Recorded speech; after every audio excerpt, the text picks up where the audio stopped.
Assalamualaikum warahmatullahi wabarakatuh. Kami dari kelompok 9 ingin mempresentasikan materi tentang manusia, sains, teknologi, dan seni. Sebelumnya saya ingin memperkenalkan anggota kelompok. Yang pertama yaitu Latifah Degdebos Aulia Rahmi, dan yang kedua yaitu saya Putri Yasmin Adawiyah. Baik, saya akan menjelaskan tentang dampak penyalahgunaan ipteks pada kehidupan sosial budaya.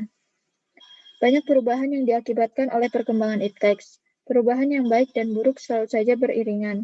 Dua hal ini selalu berkendalian. Perubahan akibat perkembangan ipteks membuahkan manfaat yang baik atas kehidupan manusia.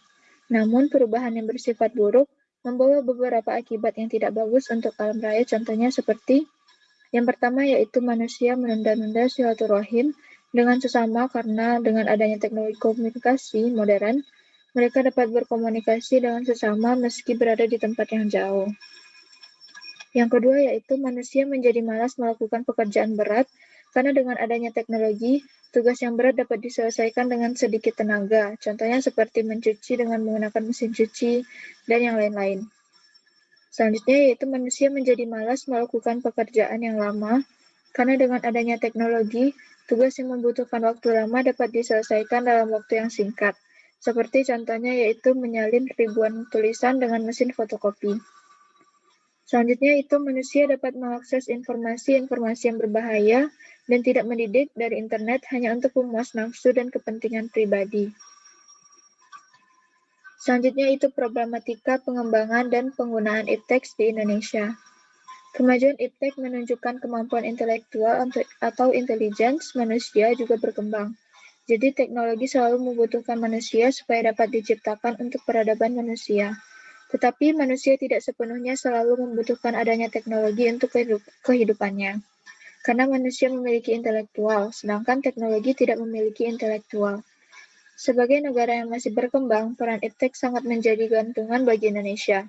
Banyak perusahaan besar yang menggunakan ipteks sebagai senjata untuk eksploitasi alam secara besar-besaran.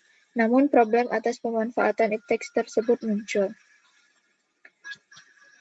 Selanjutnya akan dijelaskan oleh Latifah.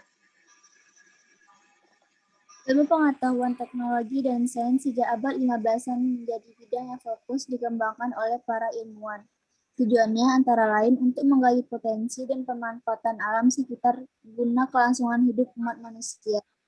Penggalian potensi alam sekitar oleh beberapa manusia yang kemudian dimanfaatkan untuk umatnya telah membawa perubahan. Banyak perubahan yang diakibatkan oleh perkembangan ipteks. Perubahan yang baik dan buruk selalu saja berjalan beriringan. Dua hal ini selalu berkelindan. Perubahan akibat perkembangan ipteks membuahkan manfaat yang baik atas kehidupan manusia. Namun, perubahan yang bersifat buruk membawa beberapa akibat yang tidak bagus untuk alam raya. Perubahan negatif tidak bisa dilepaskan dengan sifat dari sisi manusia sendiri. Manusia yang mempunyai sifat basic buruk sebagai subjek pengguna ipteks juga akan sangat mempengaruhi hasilnya.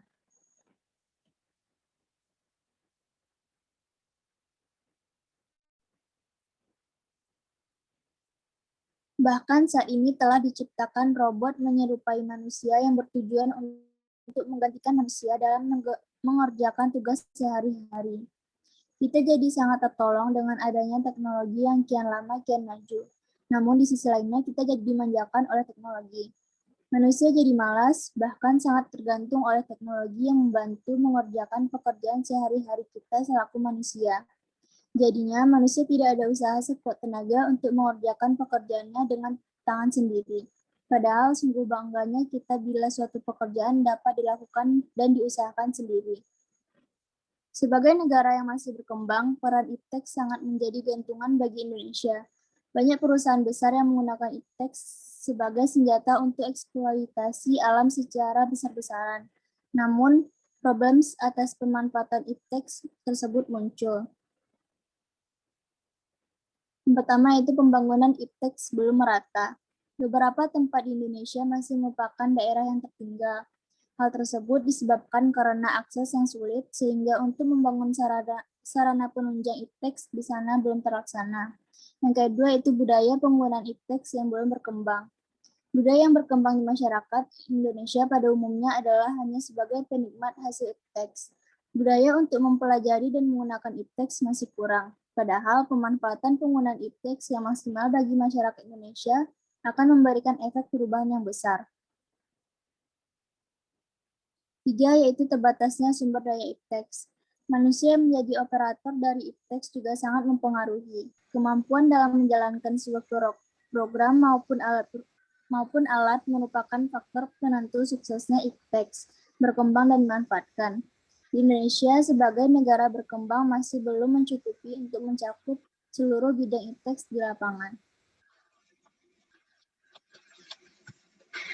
Sekian hasil presentasi dari kelompok kami.